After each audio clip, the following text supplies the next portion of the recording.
FC Extra Time is brought to you by Globant. Hello and welcome into the studio. Lots to talk about before we get to the questions. Ali's here, Stevie's here, as is Ian. Ian, what is that behind you? And we're not talking curtains this time. Well, I don't know if you'd heard, Dan, but it's Christmas coming up. So that, I'm told, and now I didn't buy this. This is Father Christmas. All right, it looks like a vagrant Father Christmas. It is Father Christmas. See, we can only see it from beard down. We can't see the head. We can't see the head. Can you We've had better decorations, let's put it that way. Can you bring it down for us, Ian, or will that cause a problem? Might cause a problem, yeah. Then you go and get the ladders and... It could cause an international incident. A lack of commitment, Ian. Lack of commitment. Ian, were they laughing at my decorations? How dare they? And they could say, look at ours, to be fair. I think it's still... Exactly. What does your missus call you? Does she call you Ian? Does she call you something else? Well, yes. What do you think she should call me, Stevie? No, well, my mate Stephen Miles, his wife calls him Milesy. Right. Really? So I just wonder whether... Okay. Because we all call you Darky, so maybe she would call you Darky. Denise calls me different things. None of them are broadcastable. Very little. Because we've got worse things than How would your missus call you?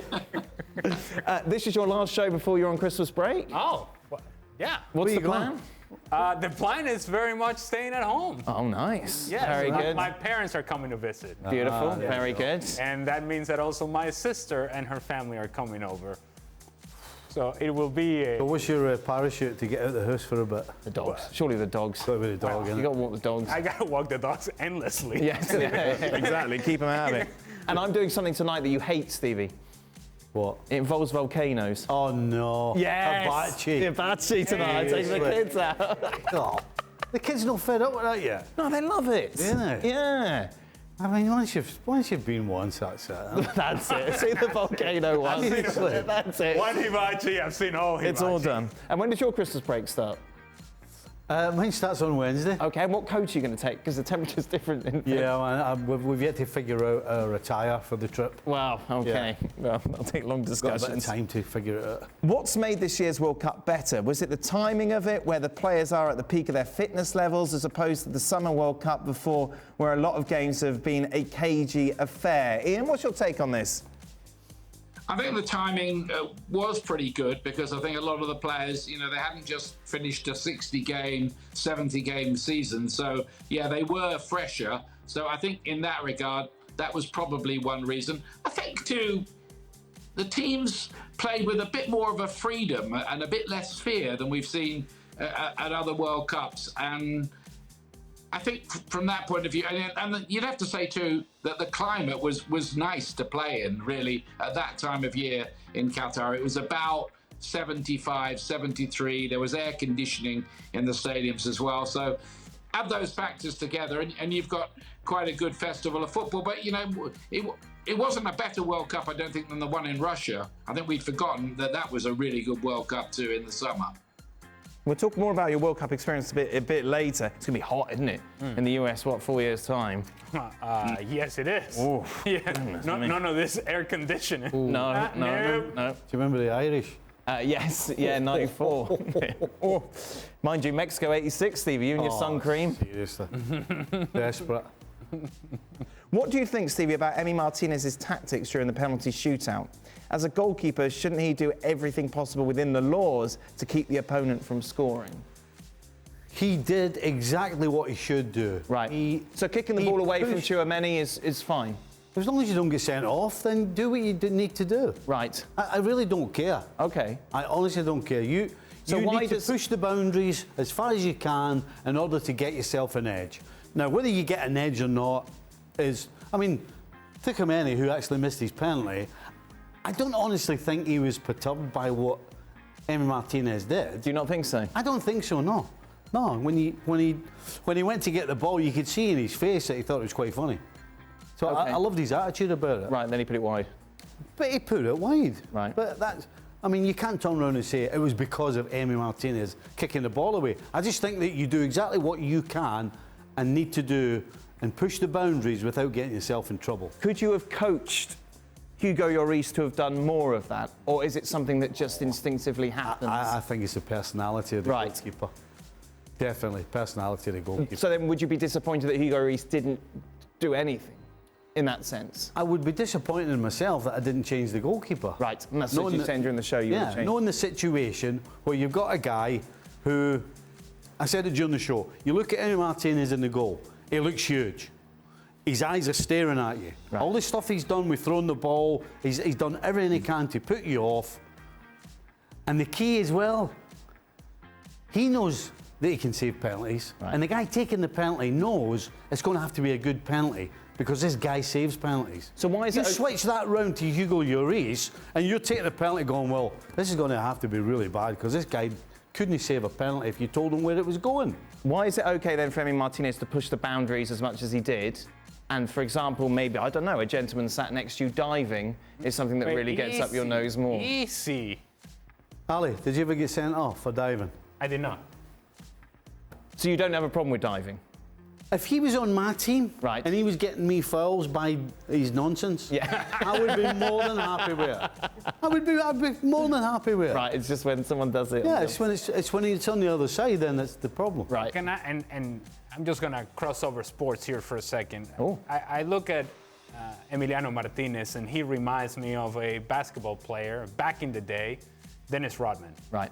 That was that guy, the anti-hero, the guy who thrived in that environment of making everybody else around him uncomfortable. And the one thing that you want to do in a penalty kick shootout is make everybody around you uncomfortable. And that's exactly what he does. He makes you uncomfortable. They know he's good at it. He knows he's good at it. That brings even more pressure. And so now you have to deliver. The moment itself has pressure, but now you have this guy in front of you who's already beaten you, who's already in your head, who has you in his pocket. It makes it all that more difficult to score. After seeing all the videos of the celebrations from Argentina, which celebration parade did you enjoy most when you played? Dan and Ian, do you have a favourite celebration parade that you covered? Stevie, you write quite about this in your book, by the way. Good Christmas present. Aye. 5 league titles in a packet at Christmas. Yep. My favourite one. I think the last one's always the favourite one because it kind of sticks in your memory. It's the FA Cup, would that be? FA Cup. Really? Yeah. Yeah. I mean,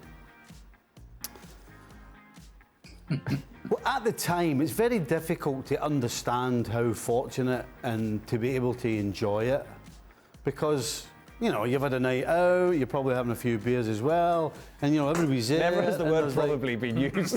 Yeah. Well, the stupid thing is, you're talking about 200,000 and 300,000 people. Yeah. And then the year we did the double with both Everton and Liverpool fans, there was 500,000 people in Liverpool Centre. But at the time, it's very difficult to take it in and enjoy it. And it's not until later on was I able to think about it and think. What time period wow. is that? Is that like later on in the day? Like when you retire? When is it that you kind of look back and think, wait a minute? No, it was when you finish playing. Right, yeah. Yeah. When I finish playing, then you have time to sit down and think about stuff. Right. And then you start thinking about, wow, who gets to do that? Yeah. How many people have 500,000 people turning up to wave and say thank you? I mean, Special, Steve. it's Really incredible, special. aye. Yeah. Incredible. Similar with Columbus? Well, perhaps not with Columbus, although we did have a celebration in front of City Hall a couple of times. Yes. And as well as with Houston in front of City Hall. But 2011 Copa America, going back to Venezuela. Now, just remind me, how far did you get in the tournament? Semifinals. Right. Best that we've ever done. Yes. And you don't realize how many people you are touching with this performance, how people's life you're affecting while you're in it. You hear things, but you don't quite know it. And then you show up to the celebration, and it's intimidating. I mean, we're talking seas of people who just wanted to be there they were never gonna get close to us, but just wanted to be part of the moment and part of the experience. It's very overwhelming, actually. What was it like then to go from that then back to MLS? Because that must have been difficult. Absolutely. And it's part of what I was talking about in the show that, so you go into semifinals of Copa America, right? And you know you're making history. You know this is as far as you've gotten as a country, and you're thinking about the possibility of winning. You lose the semifinal in penalties in a game that we were better than Paraguay, and now you go home, you get this celebration, and somehow you have to get in a plane and play on a Saturday. Man, I just didn't have it. Yeah. You try to turn on the engines, and your body's telling you, "What? Right. Are you kidding me?" Your mind is telling you shouldn't be there. Your body's telling you shouldn't be there. You should be playing the finals. You're not. There's all these things that come into it, and while you think that you're going to do your best, it's nearly impossible. Like mentally, then how do you deal with that over time? Because I would just be like, oh God. Well, and that's the easy reaction, and that's a natural reaction. Even more so when, let me remind you, unless just in case you needed some reminding, we weren't very good. Right. With Chivas USA. Oh, okay.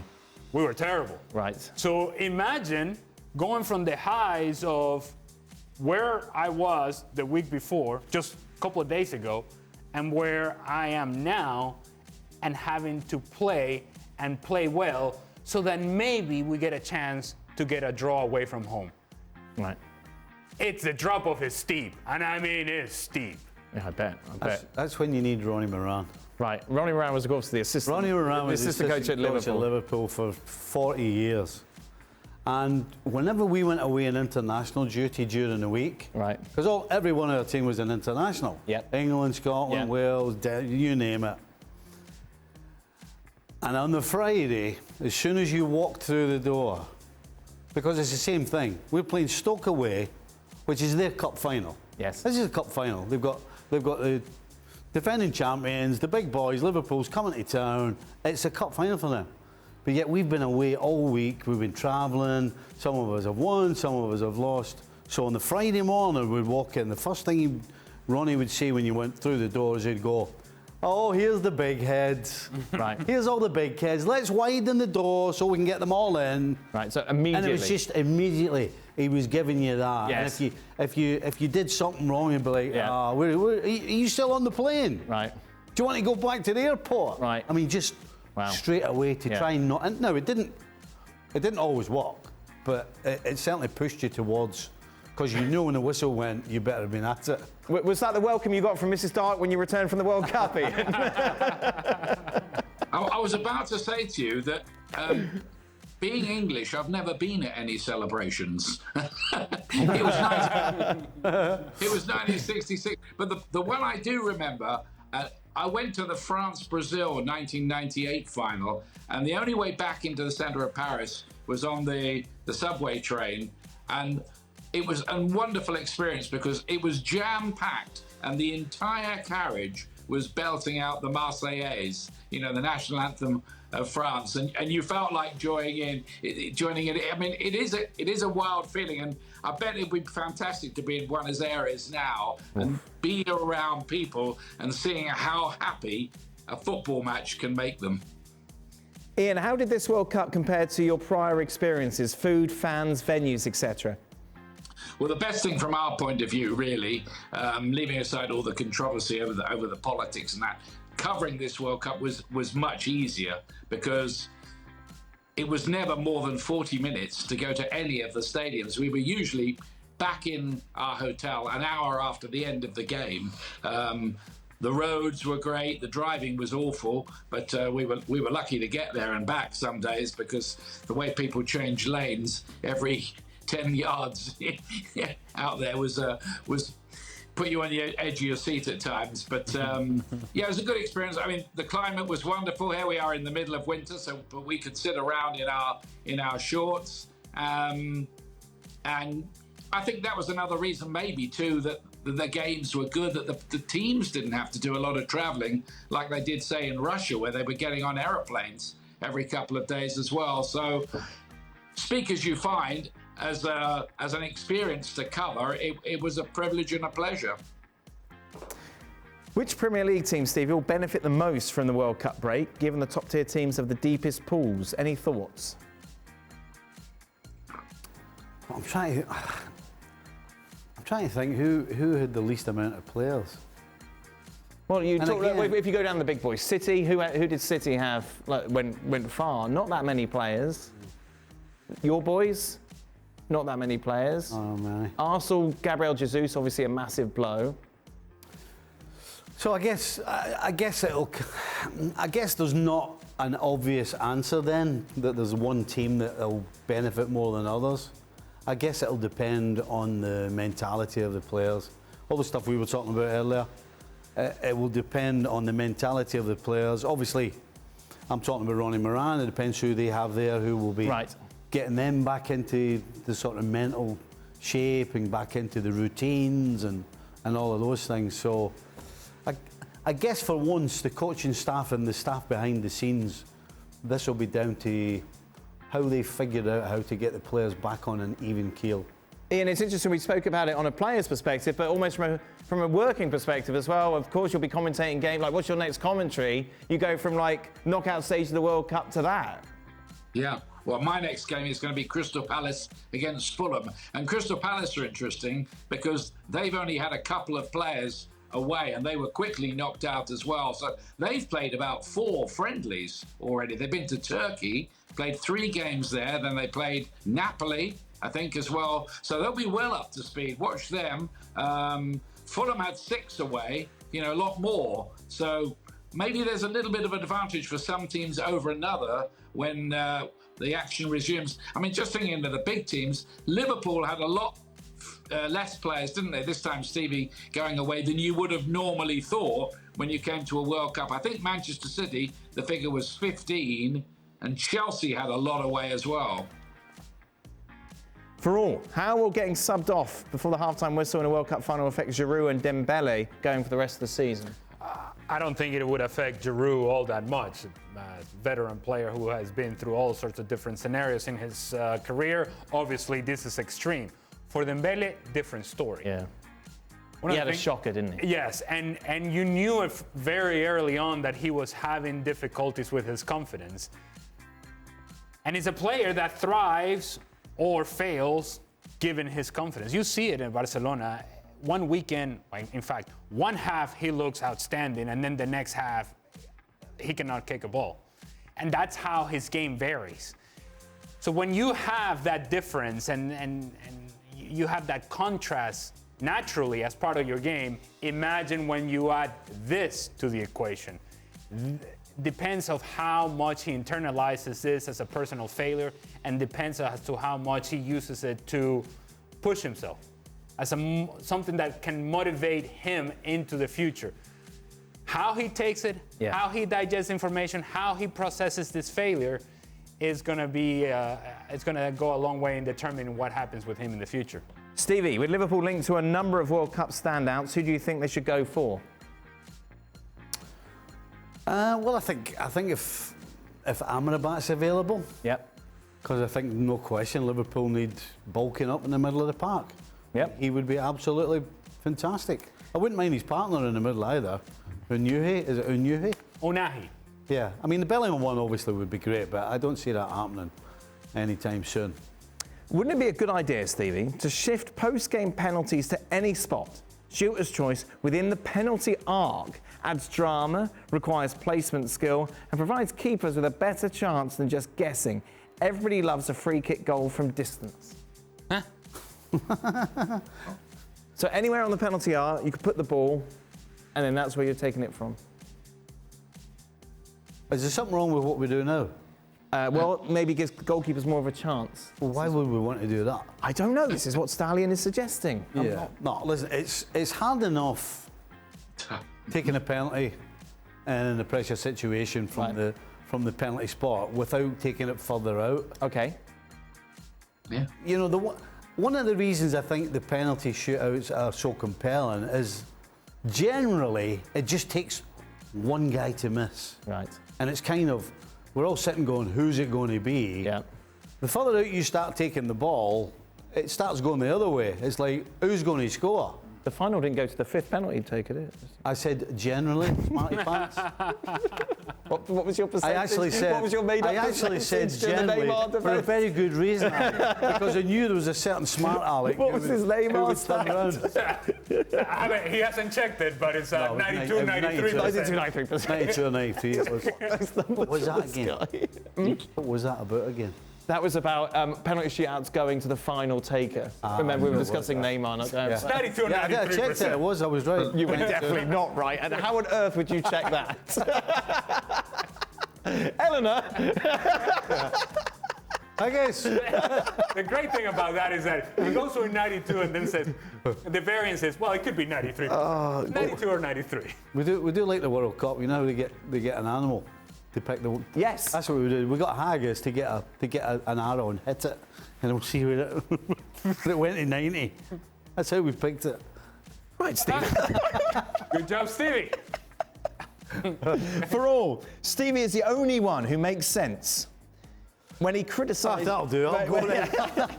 When he criticises Ronaldo, gives credit when it's due and criticises when it's due. Maybe you should all learn from him. Yes. Oh, not Ian, But in dang, you're parentheses. So really, this is at you, Ali.